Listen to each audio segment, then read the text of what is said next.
Welcome to the Bigfoot Terror in the Woods Sightings and Encounters podcast. I'm your host, W.J. Sheehan. Hello, everybody, and thank you for once again joining us for our show. For those of you who don't know me, I'm W.J. Sheehan, author of the series Bigfoot Terror in the Woods Sightings and Encounters. And I'm so glad that you joined us today.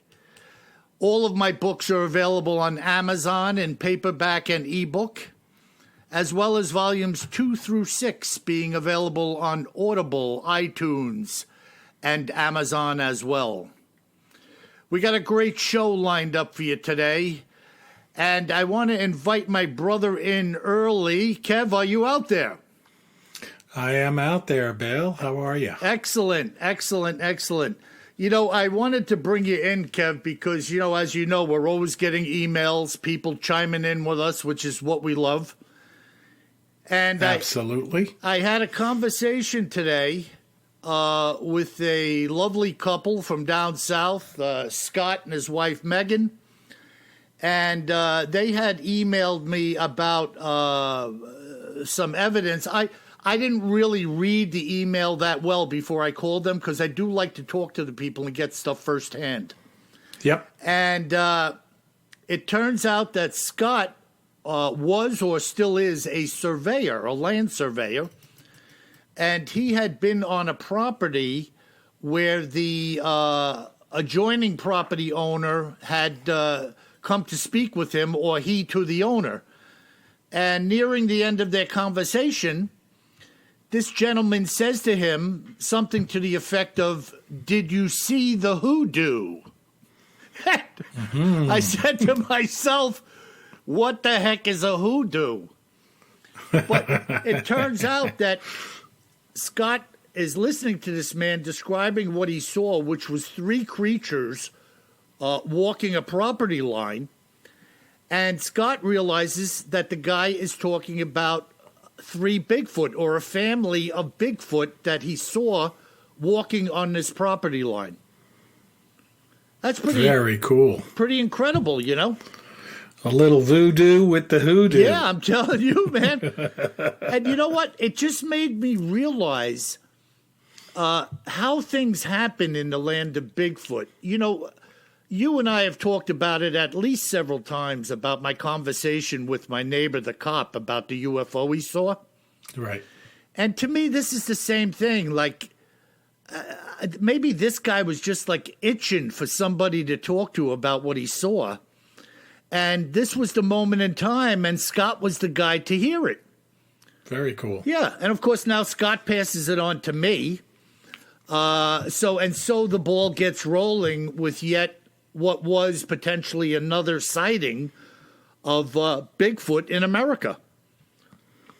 Very cool. Now, did Scott ever see it, or he just had this guy tell him about the hoodoos? No, Scott and his wife, Megan, are just a fan of the Bigfoot phenomena. Okay, yeah. And they're listening to our podcast and enjoying it. And he just thought he'd reach out to me and share this little blurb about somebody speaking to him about their sighting. Very cool. So, it's just kind of neat how it works. When I told Scott, I said, Scott, I look at myself as like a conduit. We're a venue where we can both speak and listen to what others have to say as far as their findings and encounters go. And we put information out there, and in so doing, other people contact us with additional information. No doubt. So, one of the most recent things, did you read what I forwarded you from that hunter about the exploding deer? Yeah. So, what do you think? What do you think of that? That's pretty cool. We're actually going to talk about that in viewer mail or listener mail. Sorry. So okay, let's not give that one away. Yeah, no, very interesting though. But it's super cool. Yeah, basically the program is so much better as all of these folks out there reach out to us and expand our knowledge based on what they've seen, heard, or read. So, I mean, that's exactly how it should work. And it's working great, by the way, folks.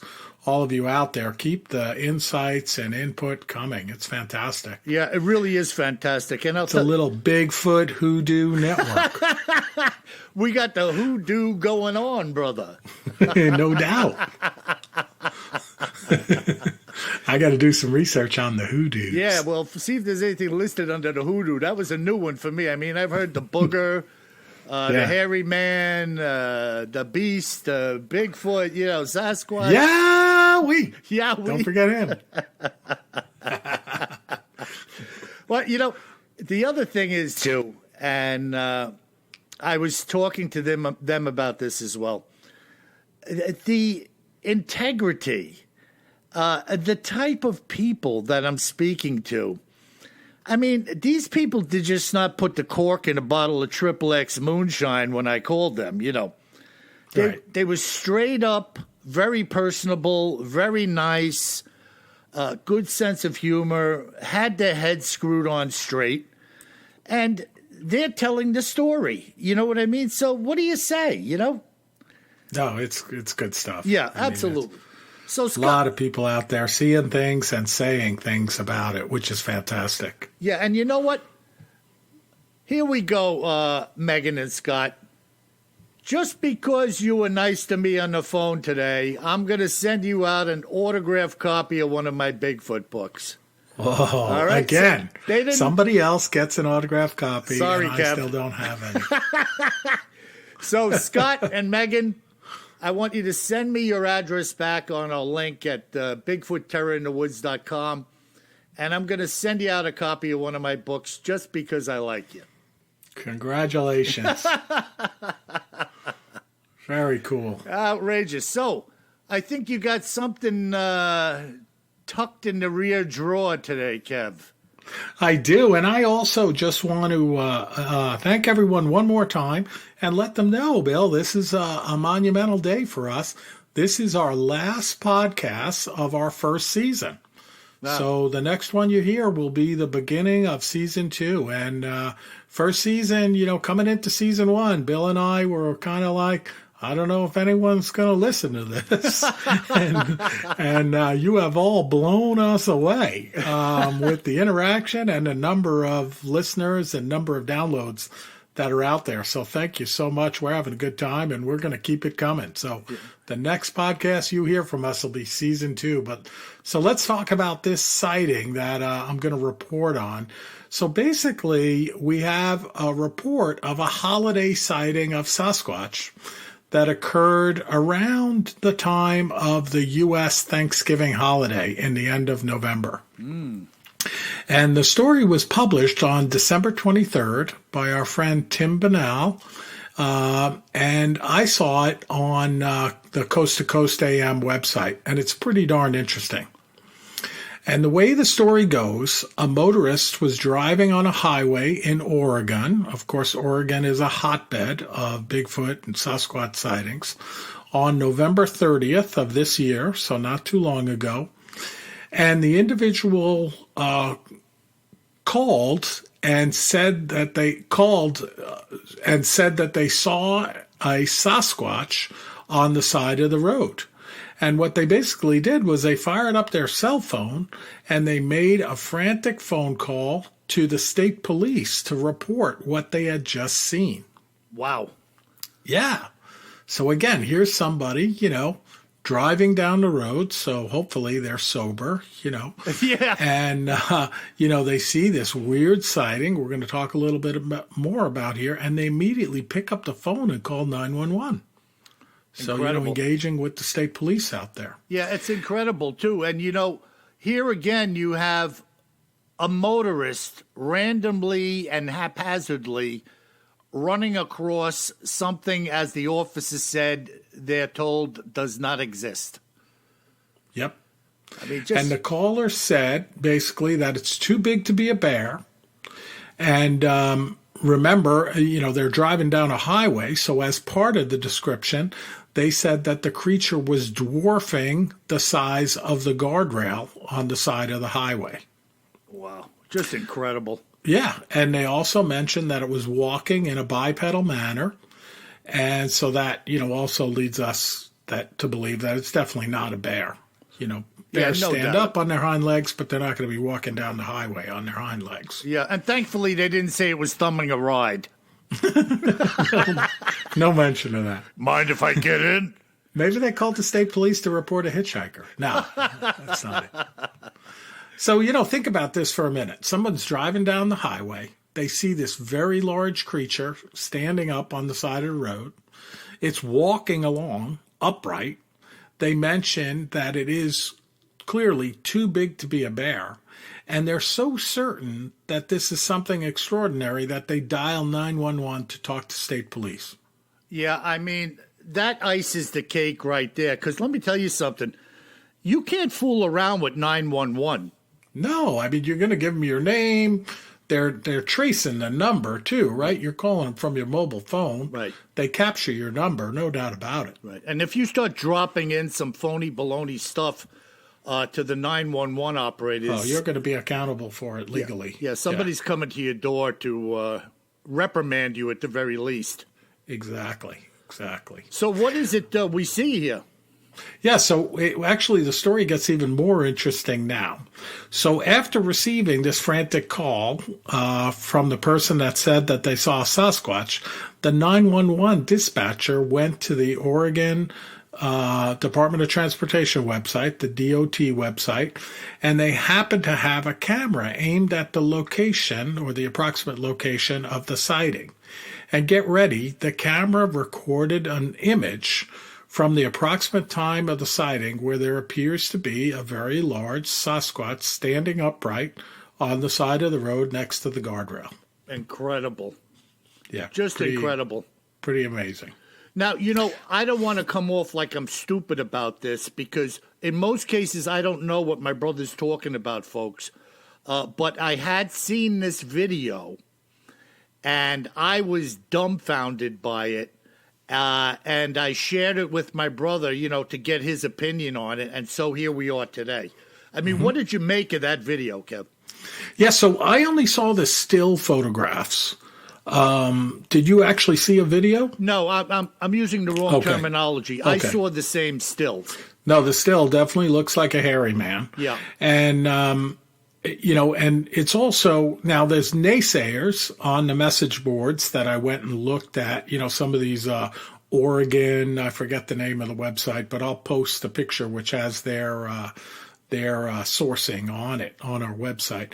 But some of the naysayers, they're talking about the fact that it's not a Bigfoot, it's actually a tree. Some are saying it's actually a road sign.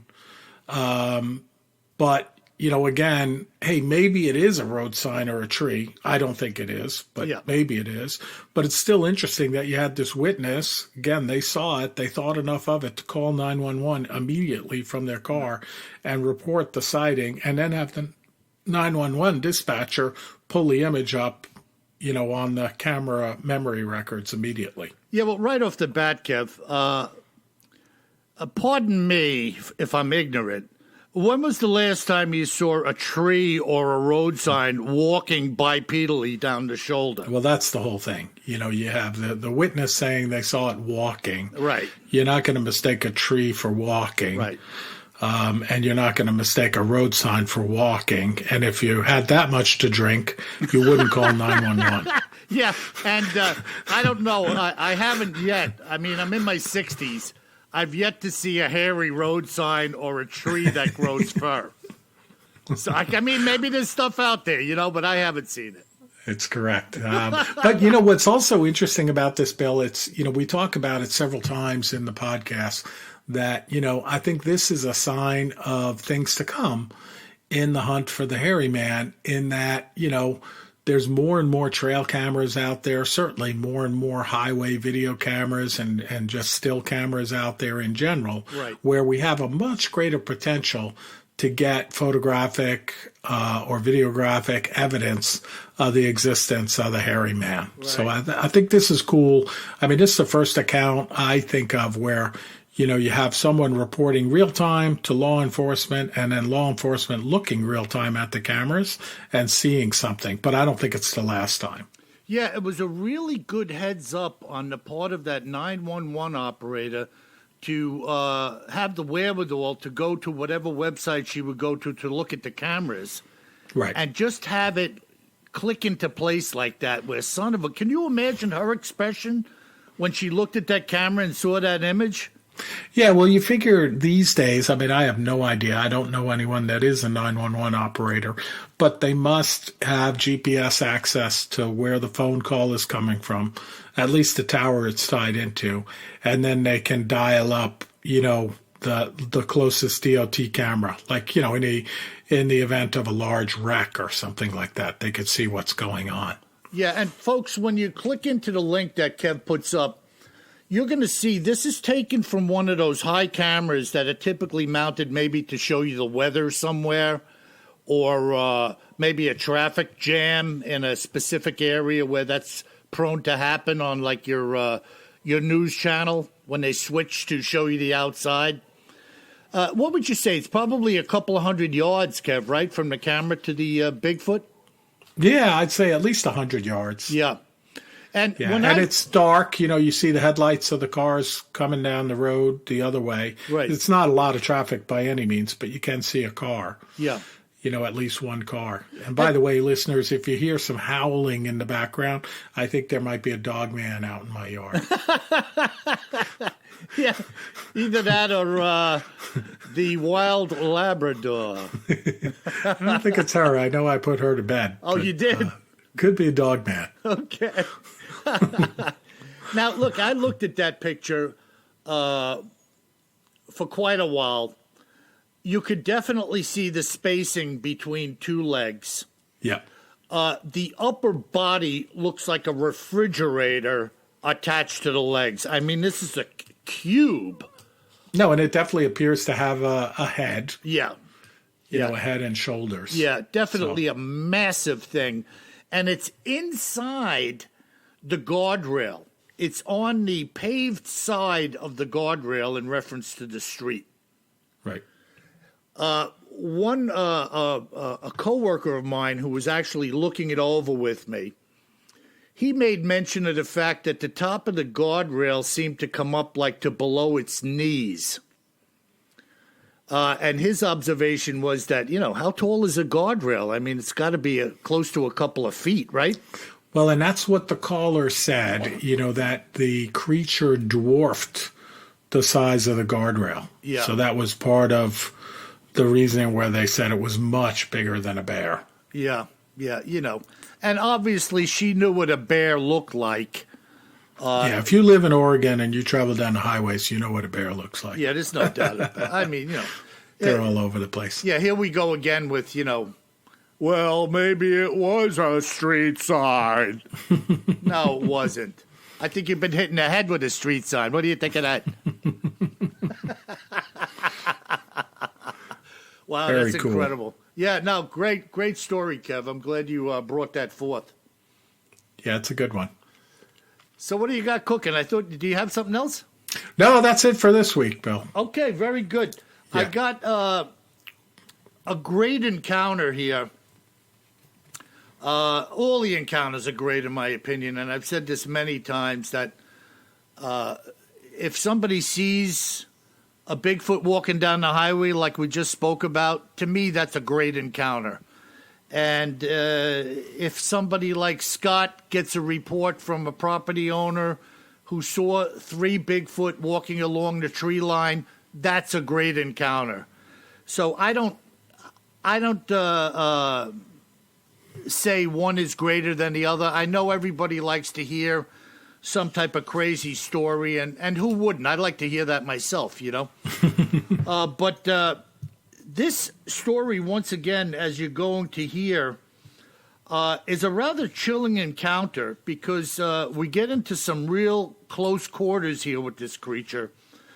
And it was brought to my attention by a fellow named Dennis Ryder, a longtime resident of the state of Idaho. Now, as you know, Idaho seems to be an area where there's a lot of activity as well. Idaho, Wyoming, Oregon. This whole, it's almost like a Bermuda Triangle area up there in that quadrant of the country for sightings and encounters. But, excuse me, this is what happened to Dennis while he was elk hunting in October of 2006. He said that on October 12th, 2006, my hunting partner Eddie and I were heading into the hill country of northern Idaho in the hope of scoring our first bull elk of the season. The plan for the morning was that Eddie was going to circumvent the mount while I made my way up to the ridgeline. We had put a timeline on how long we believed it would take me to get to the top, as well as for Eddie to get into position on the other side.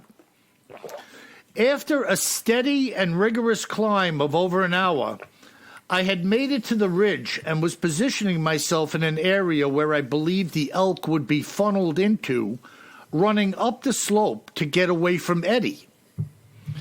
The plan being that Eddie would begin a somewhat noisy flush of anything on the opposite slope, thereby driving them up to the ridge where I would be waiting for them. I had been sitting on the ridge for about 25 minutes after having made the climb, and as of yet I hadn't heard anything of Eddie coming from below. So these guys were going to wrap this hill or mountain, he called it a mount, from both sides, with one guy running a flush up to the other guy waiting on the top, who was going to take a shot at something coming over if it came. Okay. So he says, without warning, he heard the sound of hooves running on the gravel coming up the wash that I was hidden near. And a spike elk came bolting up the slope, leaping over the other side only 25 feet from my position. No sooner had I turned my head to watch the spike make its leap, then did I hear what I will describe as a deep guttural breathing coming from where the buck had ascended through the wash. The breathing was accompanied by the sound of rocks crunching, unlike the sound that the elk's small hooves had made. Mind you, what I am talking about happened in a matter of seconds, not minutes. I had just turned my head in response to the new sound coming from this gravel wash when a Sasquatch, with what appeared to be two fast leaps, had ascended about 20 feet of this wash and stopped directly in front of me. He was now looking at me in the exact spot where I had seen the spike leap over the ridge only 25 feet away. There was nowhere to run and nowhere to hide. The volume of its breathing was intense as I was watching its chest pump in and out with every breath it took. In its right hand, the beast was holding what appeared to be at least a 10-pound rock, and it was now rolling it around in its hand like a major league pitcher selecting his grip for a pitch with a hardball. I lowered my gun. He started to rotate his head and began to make what I will describe as a low roar or growl. It was similar in sound and volume to that made by a lion at the circus, the sound of which penetrated my very being. I can't fully say why I didn't pull the trigger, but in the moment, as I look back, I believe I was uncertain if one bullet would have taken it down. My thought being that before I could chamber the second, I would be a dead man. I could now hear Eddie shouting faintly from below in response to having heard the growl which the beast had made. But I wasn't going to shout in the presence of this monster.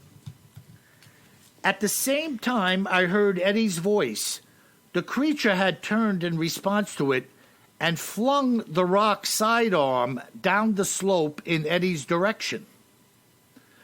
He then clenched his fists, which were the size of basketballs, and showed me his teeth. to me, the facial expressions that the Sasquatch was now making said to me, I'm going to kill you and kill you now. It was then that I pulled the trigger. I hit him squarely in the neck, and he fell to the ground holding his throat and screaming. Eddie's voice was much louder now, but there was no way he could come any faster, the slope being very steep. I was now shouting at him while fumbling to chamber another round. This was a single-shot bolt-action rifle, and I dropped the round. I was shaking so hard that I couldn't function, and the beast was now back on its feet and screaming with blood pouring down at its chest. And with one superhuman leap, it launched itself down the slope and disappeared, whining and screaming as it did so. I started to shout to Eddie that I was all right, and 10 minutes later he had made it to my position.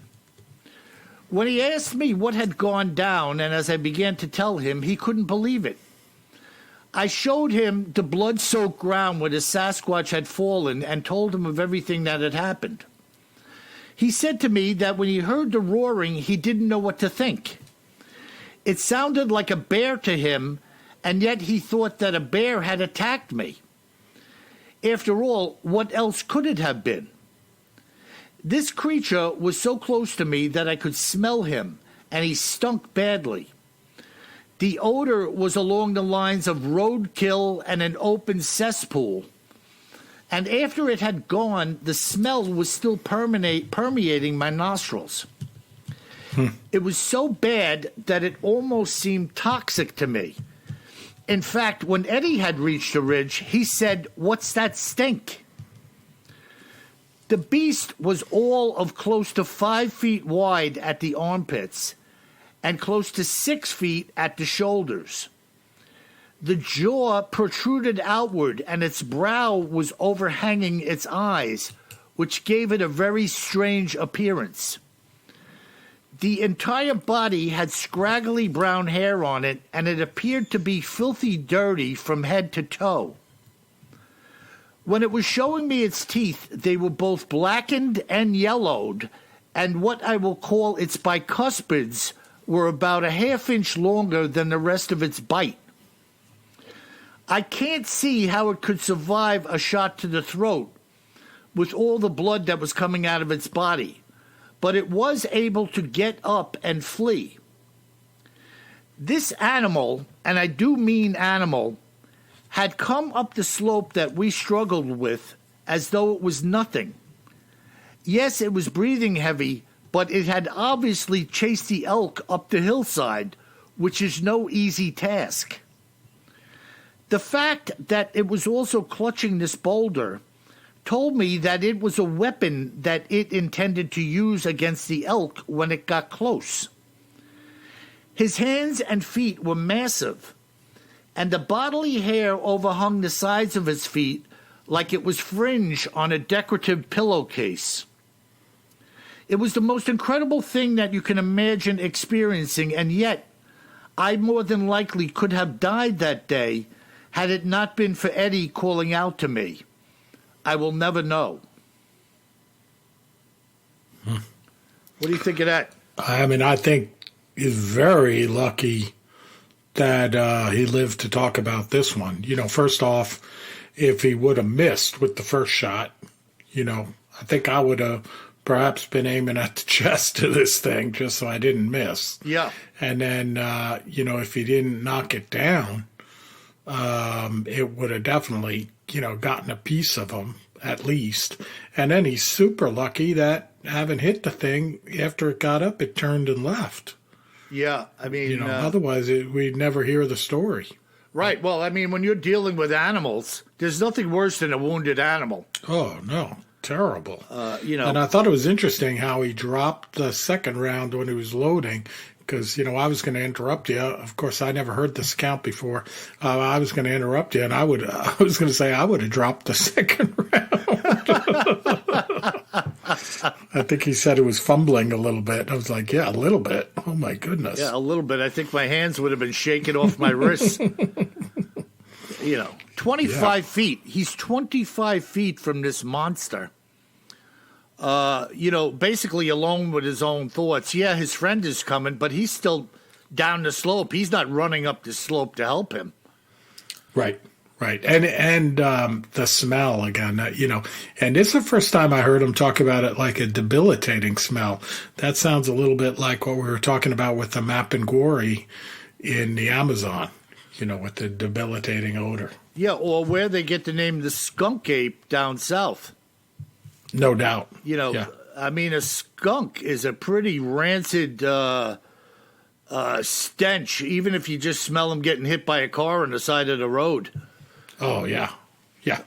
When all the windows are rolled up in the car and you're driving by, it still stinks. It still stinks. So, yeah, I mean, here you have, the overhanging brow, this protruding jaw, the scraggly hair, the filthy, dirty appearance. I've had everything. I had some people say they saw a Bigfoot and it looked like it was groomed. This one was a little bit more like Pigpen. Yeah, rolling around. Stinky and scraggly, but with some fangs, too. Yikes. And, this is, I believe, the second time that I've heard of a Bigfoot with a rock in its hands. Yeah. So if it was, in fact, a weapon, and one would say, why was it running up the hill following this spike with the rock in its hand if it wasn't a weapon? Yep. Hey, I mean, if you could hurl a 10-pound rock at something and at least knock it down or injure it, it may be a secondary way of taking something down without actually having to run up on it. Kind of interesting phenomena, Very cool. Wow.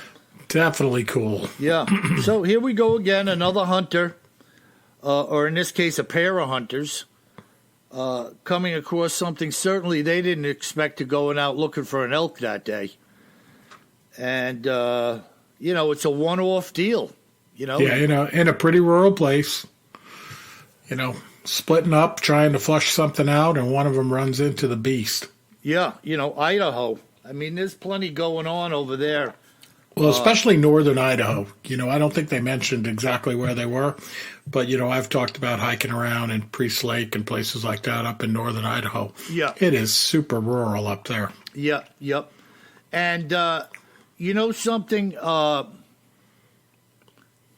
it's coming back to me now, Kev. You had asked me earlier about Scott and Megan, where they lived. Yeah. Now, something's coming to me now, and Scott, forgive me if I'm wrong.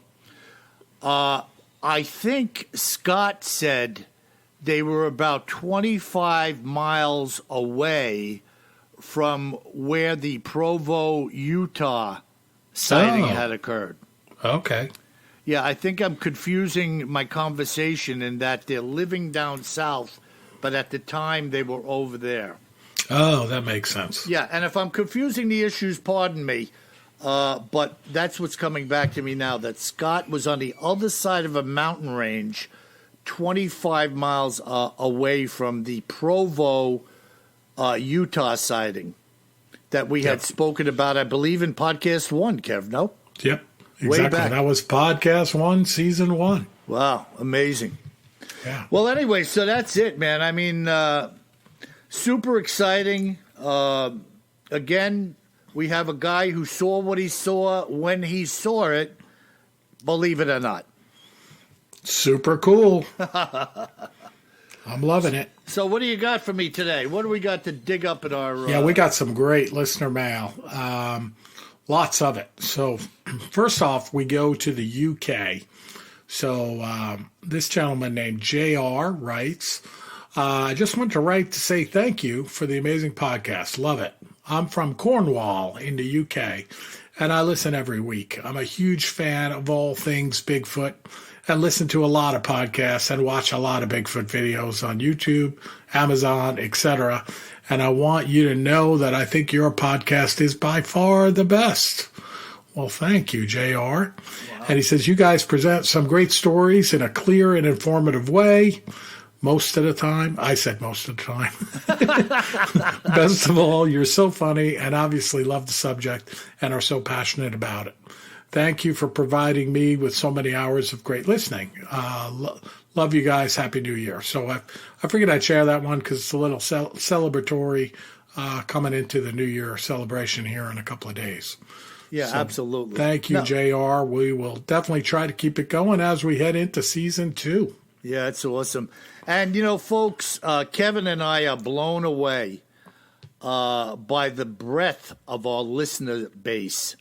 We got people from every corner of the planet listening in to us chatted up about Bigfoot and skinwalkers and freaking every other kind of creature you can imagine. And it's very exciting to know that so many people are embracing what we're doing out there. That's good stuff. Yep. All right. So next we go to a note from Chance. So it could be one of the cooler names of our listener mail, Chance. And Chance says, first off, thank you for the awesome podcast. I'm a Bigfoot enthusiast. You guys and Wes's Sasquatch Chronicles are my favorite. And big shout out to Wes there. Yeah. We like Wes too. And he says, my question for you is, do you think that Bigfoot and Dogman are bitter enemies? Of possibility, there could be a distant relation between the two. Thanks again for the podcast. Keep up the great work, and God bless. Wow. Well, listen, I'll tell you right off the bat, if I was the autistic type, maybe a good new comic book series, Bigfoot versus Dogman. There you go. I could see a movie poster. That would go back to like the Wolfman versus Frankenstein. Exactly, exactly. Bigfoot versus Dogman. The battle begins. I wonder if Bigfoot or Dogman would have some type of Batmobile. They can have the Bigfoot mobile or the dog cycle. I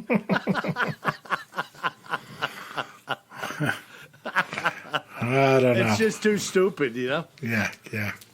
All right, we are now going to the Middle East, to Shlomo. Oh, but Kev, wait a minute. Oh. You didn't answer the question. Yeah, do you think they're bitter enemies? Yeah, or relatives. Yeah, how about relatives? I don't think they're relatives. I tend to go with what you often say, Bill, where you think Dogman is a little bit more of, a conjuring, some type of demonic thing, versus the hairy man. Yeah, and I stand my ground on that. I just have a feeling about this whole thing that one is natural and one is unnatural. And you know that I even feel like some of the Bigfoot sightings are of the same ilk as Dogman. In other words, they're not legit. Yep. So can I prove that? No. So put that in your pipe and smoke it. I was going to say, do you have to prove it? No. All right. So now we're going back to the Middle East, to Shlomo in Israel. Wow. And Shlomo says, fantastic show. How many encounters have been verified by police that you are aware of? That evidence surrounding the domestic dispute was incredible, to say the least. And you're right, Kevin. A man would have remained stuck in the mud for certain. Great show. So he's referencing our podcast from a couple of weeks ago. Yeah, and that was when you said that the guy who crossed by the creek and found that deep imprint.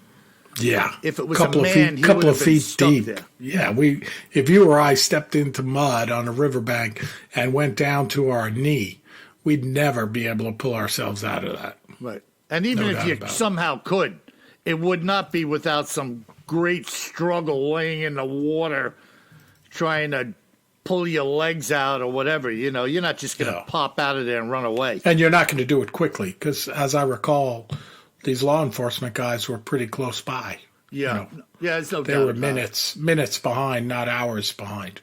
Yeah, and we've had quite a few just that we've discussed where there was allegedly law enforcement at a scene or reported to. I mean, heck, we just talked about the 911 call and the woman going to the... to the DOT cameras and kind of, verifying it. Yeah. Of course, there's skeptics that say no, but, I think it's fair. Yeah, no, it's definitely fair. And then, of course, we had the Whitehall, New York case that you spoke about a couple of months back. Yep, reported by a policeman. Yeah, there's things going on all the time, Shlomo. And, once again, we're left with believe it or not. I choose to believe it. I'm sure there are others who choose not, but... and Bill and I are in violent agreement on that. A lot of these sightings, I think, don't go reported because people are afraid of the repercussions of reporting it. Right. You could see if you were working your way up the ranking career ladder as a law enforcement officer, you probably don't want to be the guy that's known as seeing Bigfoot. Right? Yeah, no, there's no doubt about it. And you know what? Credit to the woman who made the 911 call. Yeah, no doubt. She could have easily just driven by and tucked it in her bonnet, so to speak, and that would have been the end of it. Yep. But instead, we have this cool piece of footage and the documentation to go along with it that allows us to talk about it. No doubt. And to me, that's what it's all about. That's worth the price of admission, Yep. Wow. All right. And now we have a note from Rich in southern Alberta. And this is the one you were talking about, Bill, where he's talking about, as a hunter and a hiker, the exploded deer. So I'm going to read his note because it's pretty informative. So he was responding to my request if anybody knew anything. Exactly. Oh, that's excellent. Very good. Okay. So he says the sight of a deer that looks exploded is actually fairly common, and I have come across this wild-looking sight myself. He says if a wolf/coyote pack or even a large bear takes down a deer, they shred it to bits. Imagine 4 to 8 hungry animals or one very large one on all sides ripping, shredding, etc. Once they're done with the carcass, smaller animals come in and spread what's left around. Porcupines, wolverines, badgers, minks, etc. even chew on and eat the bones for the calcium, with the blood oxidizing and disappearing in a few short days. All you have left to come across is bits of hair and bones spread around, and just like you have your exploding deer that I talked about seeing in Priest Lake. Wow. Yeah, pretty cool. Thanks, Rich. That's good solid input there. Yeah, Kevin, here we go, right? I'm always giving credit where credit is due, and these hunters know what they are seeing, and they know what they are talking about. And a credit to our listenership that we can reach out there, and Rich responded in such a way that was actually educational. No doubt. And Rich is, by the way, he's given us a little bit more. We talked about the gentleman that was hunting and defusing landmines in Cambodia. And Rich talks about, he says, you should look into the rock apes. He said soldiers serving in Vietnam reportedly ran into these creatures all the time. Picture a Bigfoot, but more slender and usually no more than 6.5 feet tall. There are many accounts from returned soldiers detailing their encounters. As far as the exploded 4-foot-tall one goes in Cambodia, remember that much of the border of Cambodia is along Vietnam, separated by a river. So it stands to reason that the rock apes of Vietnam would also be found in Cambodia. And with literally millions of undetonated landmines, it only figures that now and then some poor Sasquatch or rock ape would trip one. Great show, guys. Keep up the great work and great reporting, Rich. Keep up the great work to you. That's really interesting, and I put rock apes of Vietnam down in my journal. We're going to be looking into that one. Yeah, no doubt about it. And Rich, that was excellent, excellent, excellent reporting on your part. And chime in with us anytime, people. Do not be afraid to contribute to the dialogue that we're having here on this podcast. That was really good stuff, you know. And this guy, you know, here we go. Now we open up another can of worms with him beginning to talk about enlightening us to the exploding deer carcass and then sliding us a curveball over the inside part of the plate with rock apes in Vietnam. No doubt about it. Yeah. Wow. Yeah. That's incredible. All right. So we're going from Alberta, southern Alberta, Canada, to the Dominican Republic, or the DR, with Big Kenny. Big Kenny. And Big Kenny writes, I really enjoy your eclectic format. I think that's what we call structure, Bill. He says the oddities segment is quite interesting, like listening to the creepy story being read. I love what you guys are doing, so keep it up. Best regards, Big Kenny. Big Kenny. All right, Big Kenny, be safe down there in the DR. And thanks for writing in, and thanks for the kind words. Yeah, now when you introduce yourself to somebody, Big Kenny, do you say, hey, I'm Big Kenny, nice to meet you? I think you do if you put it in your email.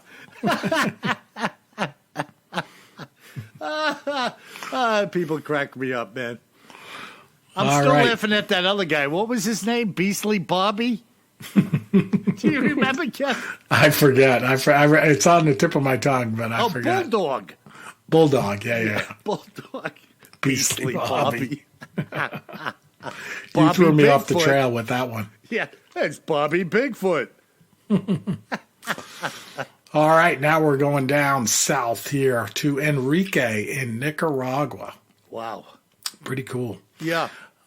We have stories of hairy men in my country as well, but it hasn't caught fire in the same way that you speak of it in the States. Why do you think that is?